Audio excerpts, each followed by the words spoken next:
Ito ang kasaysayan ng isa sa pinakasikat na presidente ng Pilipinas na nagsabing inihagis ang kanyang kaaway mula sa isang helicopter.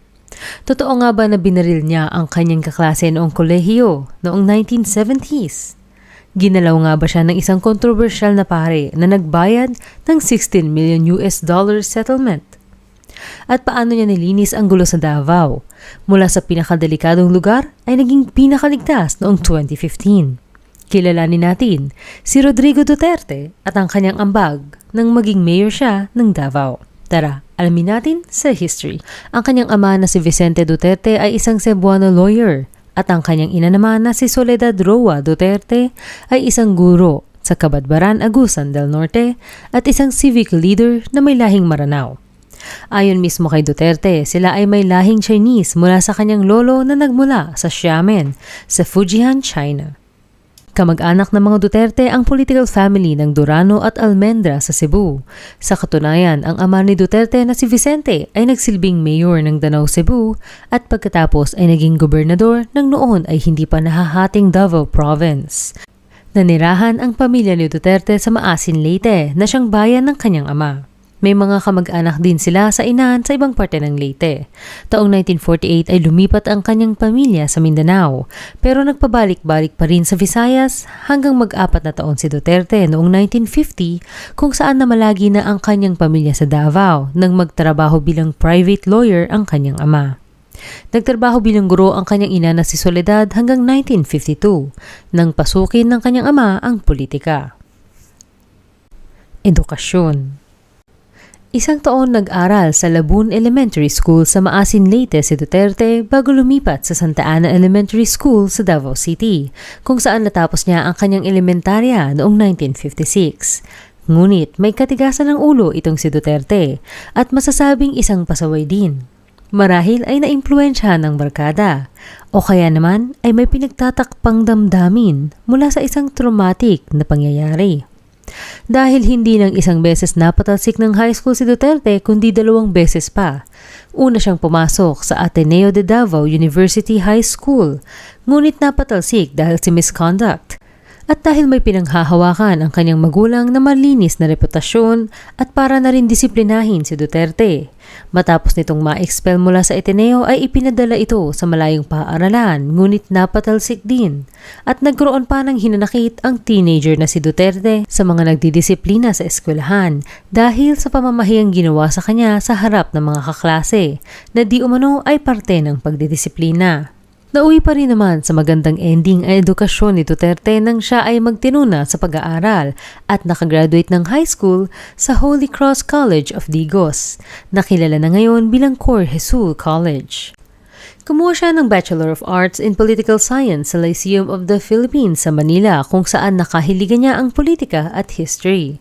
Natapos niya ito at nakagraduate taong 1968. Kalaunan ay nag-aral muli si Duterte at kumuha ng law degree mula sa San Beda College of Law. Ngunit nadawit pa rin siya sa isang issue bago pa man makagraduate ng kanyang barilin sa mismong corridor ng San Beda ang isang kamag-aral na nagngangalang Octavio Goco dahil sa pambubuli nito sa kanya at sa kanyang pagiging Bisaya. Ayon sa interview ng GMA News sa dating Arbor Arbiter na si Arthur Amansek, dating kaklase ni Duterte na naka-witness ng pangyayari. Parehong naglalaro ng baril si Duterte at Octavio dahil normal pa noong 1970s na magdala ng baril ang mga estudyante. Tinamaan ng bala ang kahoy na sahig ng eskwelahan at naiwan itong nakabaon doon. Dagdag pa niya, naging magkaibigan sino Duterte at Goco hanggang sa huling sandali ni Goco matapos ang ilang taon nito sa Estados Unidos. Natapos si Duterte ang kanyang law degree noong 1972 at nakapasa sa bar exam sa parehong taon. Tune ng pang-aabuso mula sa pari. Ayon sa article ng Inquirer.net noong 15 ng Disyembre 2015 na pinamagatang Duterte names priest who allegedly mauled him as a teen. Pinangalanan niya si late Father Mark Falvey bilang salarin sa maagang pagkawala ng kanyang pagka-inosente. Ginawa di umano ito ng pari sa kanya at ilan pang kabataan sa confessional noong siya ay mga 14 o 15 taon pa lamang at nasa first year high school sa Ateneo de Davao University na nooy pinatatakbo ng mga paring Jesuita. Sabi ni Duterte, "It happened during our generation, 2 years ahead of us and 2 years following us." It cost him some 25 million because other victims filed a case. It was a case of fondling. You know what? He did during confession. That's how we lost our innocence early. Dagdag pa ni Duterte. Nung tanungin kung bakit hindi siya nagsampa ng kaso, ay sagot lamang ni Duterte na bata pa siya noon. It was a sort of awakening for each of us, sabi niya. We realized quite early that ganun talaga ang buhay. Paano ka magreklamo? Takot kami. Ang pari na pinangalanan ni Duterte ay nagsimulang akusahan noong 2002, ngunit kailanman ay hindi nasampahan ng krimen hanggang sa pagpanaw nito taong 1975. I would like to express my apologies, especially to Senator Ontiveros, kasi sensitive sa mga ganitong, yung karakter ko ho, gano'n talaga.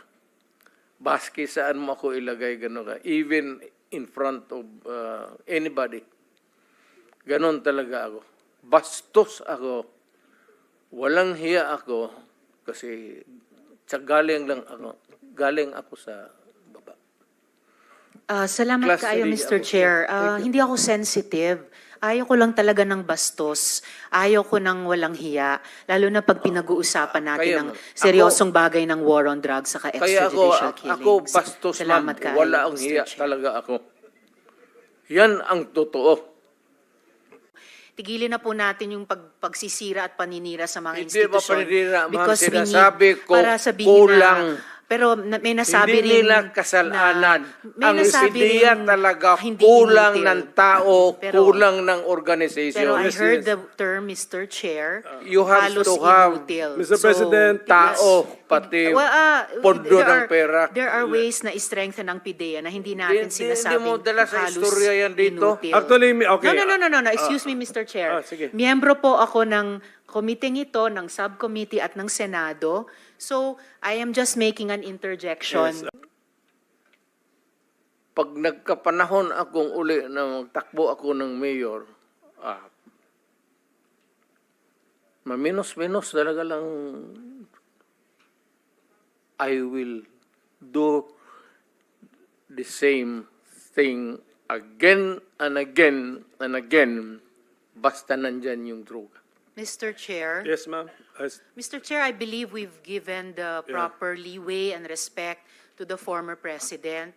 Hindi po ito midnight. Sa ulat ng PCIJ, ipinakita ang Statement of Assets, Liabilities and Net Worth ng mga Duterte. Sa loob ng 10 taon mula 2007, halos nagtriple ang yaman ng Pangulo na pumalo sa 28.54 million pesos. Higit triple naman ang net worth ni dating Davao City Vice Mayor Paulo Duterte at higit 6 na doble ang kay Davao City Mayor Sara Duterte.